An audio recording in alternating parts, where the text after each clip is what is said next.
திருக்கோளூர் பெண்பிள்ளை இரகசியம் 66ஆம் இரகசியம்.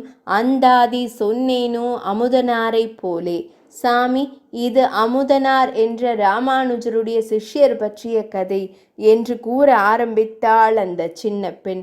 உடையவரும் அருகிலிருந்த சிஷ்யர்களும் ஒருவரை ஒருவர் பார்த்து சிரித்து கொண்டார்கள். சின்ன பெண்ணிற்கு இவர்கள் ஏன் சிரித்தார்கள் என்று புரியாமல் கதையை தொடர்ந்தாள். காஞ்சிபுரத்திலிருந்து திருவரங்கம் வந்த ராமானுஜரை நம்பெருமாள் உடையவரே என்று பெயர் சூட்டி வரவேற்றார். திருவரங்கத்தில் ராமானுஜர் வைணவத்தை எல்லோருக்கும் உபதேசித்து கொண்டிருந்தார். திருவரங்கம் ஆலய நிர்வாகத்தை சீர் செய்ய வேண்டும் என்று விரும்பினார் உடையவர்.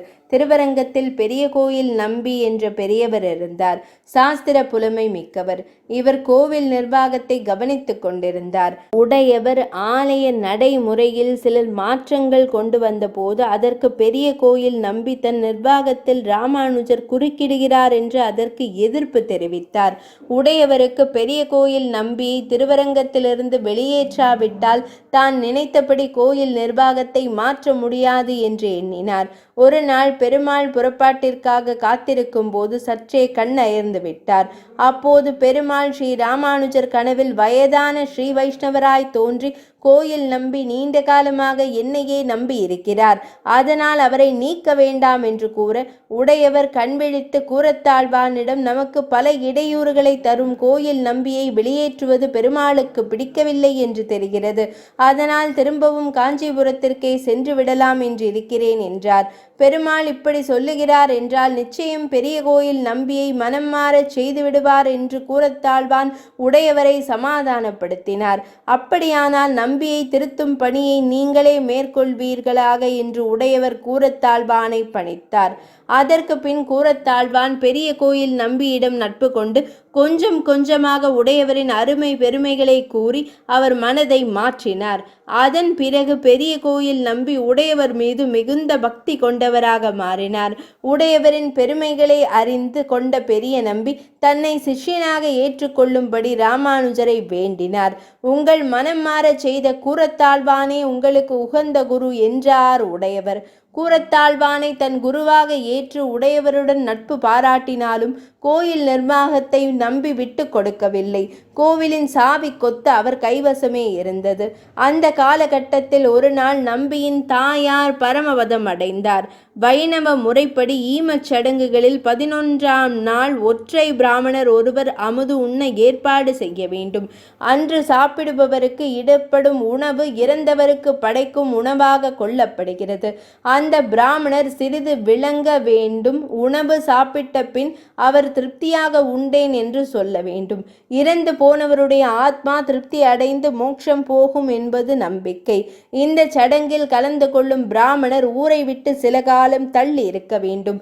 தினமும் பல ஆயிரம் காயத்ரி மந்திரங்கள் கூடுதலாக சொல்ல வேண்டும் என்று பல கட்டுப்பாடுகள் இருந்ததால் உணவு உண்ண யாரும் எளிதில் ஒப்புக்கொள்ள மாட்டார்கள்.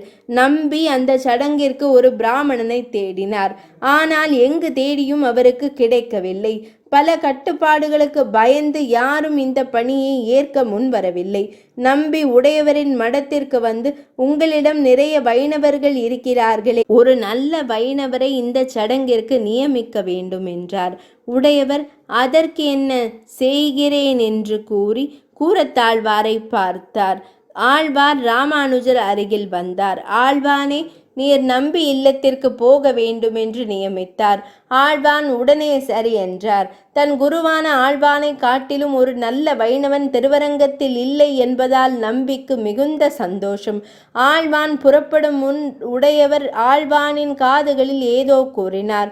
ஆழ்வானும் அப்படியே செய்கிறேன் என்று புறப்பட்டார்.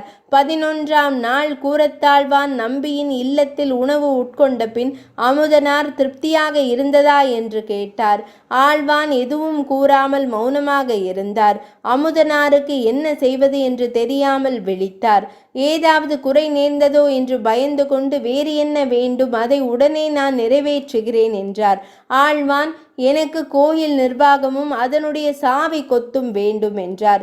அமுதனார் வேறு வழி இல்லாமல் அவற்றை ஆழ்வானுக்கு காணிக்கையாக கொடுத்தார். உடையவர் ஆழ்வான் காதில் இதைத்தான் கூறியிருக்க வேண்டும் என்று நம்பிக்கை தெரிந்தது. ஆழ்வான் காணிக்கையாக கேட்டு பெற்றதை உடையவரிடம் சமர்ப்பித்தார். உடையவரும் மிக்க மகிழ்ச்சி அடைந்து கோயில் நடைமுறைகளில் பல மாற்றங்களை கொண்டு வந்தார். அமுதனாருக்கும் சில பொறுப்புகளை கொடுத்தார். நாளடைவில் நம்பி ராமானுஜரின் பெருமைகளை முழுவதும் அறிந்து அவர் மீது மிகுந்த பற்று ஏற்பட்டது. ராமானுஜரின் மேன்மைகளை புகழ்ந்து 1000 பாடல்களை இயற்றினார். இந்த விஷயம் ராமானுஜருக்கு தெரிந்தது. நீர் நம்மை புகழ்ந்து பாடியதை எடுத்து வாருங்கள் என்றார். நம்பி அதனை உடையவரின் திருவடிகளில் வைத்தார். அவற்றை படித்து பார்த்த உடையவர், பெருமாள், ஆழ்வார், ஆச்சாரியர்களை தவிர வேறு யாரையும் புகழக்கூடாது. என்னை அதிகமாக புகழ்ந்திருப்பது தனக்கு உவப்பானதாக இல்லை என்று அந்த ஓலைகளை கிழித்து போட்டார். நம்பி வருத்தமாக என்ன செய்வது என்று தெரியாமல் தன் குருவான கூரத்தாழ்வானிடம் எனக்கு அறிவுரை கூறுங்கள் என்றார். ஆழ்வான் உடையவருக்கு பெருமாள் ஆழ்வார்களிடம் ஆச்சாரியனிடம் கொண்ட பிரேமைகளை எடுத்து கூறினார். உடையவரை இவர்களுடன் சம்பந்தப்படுத்தி எழுதினால் அவற்றை உடையவரால் நிராகரிக்க முடியாதல்லவா என்றார். நம்பி ஒரு சோலையில் அமர்ந்து எழுத ஆரம்பித்தார். அந்தாதி வடிவில் ராமானுஜன் என்ற வார்த்தை எல்லா பாசுரங்களிலும் வருவது போல அமைத்தார். நம்பி 105 பாசுரங்கள் எழுதி முடித்திருந்தார். 106வது பாசுரத்தை எழுத தொடங்கிய சமயத்தில் உடையவர் அவர் சீடர்களுடன் அந்த பக்கம் வந்தார். நம்பி எழுந்து நின்று கொண்டு 3 பாசுரங்களையும் உடையவர் முன்பு பாடினார். அதனால் இன்றும் அந்த 3 பாசுரங்களையும் ஆலயங்களில் இருமுறை பாடுவார்கள். நம்பி எழுதிய பாடல்களை படித்து பார்த்த ராமானுஜர் அவற்றை ஏற்றுக்கொண்டார். நம்பியின் இலக்கிய அறிவையும் வாக்கு வன்மையையும் போற்றி அவருக்கு அமுதன் என்ற பெயரை சூட்டினார் ராமானுஜர்.